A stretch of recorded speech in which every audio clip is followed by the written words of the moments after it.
వరకు కూడా యుగాల నుంచి కూడా మన సంస్కృతిని కానివ్వండి, మన ఆచార వ్యవహారాలు కానివ్వండి ముందుకు తీసుకుని వెళ్తోంది ఏకైక వ్యక్తి.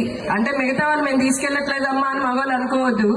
కానీ మీరు ఎంత తీసుకున్నారనుకుని మీకు వెనకాలండి లేవండి, చెయ్యండి, ఈ పూజలో కూర్చోండి, అది చెయ్యండి అని చెప్పనంటూ మీ వెంట పడుతుంది కూడా మేమే, స్త్రీలమే కావునా కాదా. ఎన్నో సివిలైజేషన్స్ ప్రపంచంలో కనుమరుగైపోయాయి, ఎన్నెన్నో కనుమరుగైపోయాయి దాడులను తట్టుకోలేక. మనకి కేవలం 1000 సంవత్సరాలు ప్రత్యక్ష దాడిని ఎదుర్కొన్నాము, కానీ అంతకుముందు ఇంకొక 1000 సంవత్సరాల నుంచి రకరకాల గ్రీకుల నుంచి కూడా పరోక్షంగా కూడా మన నాగరికత ఏదైతే ఉందో, మన ధర్మం ఏదైతే ఉందో అది ఆటుపోట్లను ఎదుర్కొంటూనే ఉంది. అయినా చెక్కు చెదరకుండా ఈ రోజుకి నిలబడి ఉన్నది నా సనాతన ధర్మం, మన సనాతన ధర్మం మాత్రమే. ఎందుకనంటే దీనికి ఆయువు పట్టు, మూల పట్టు కుటుంబం.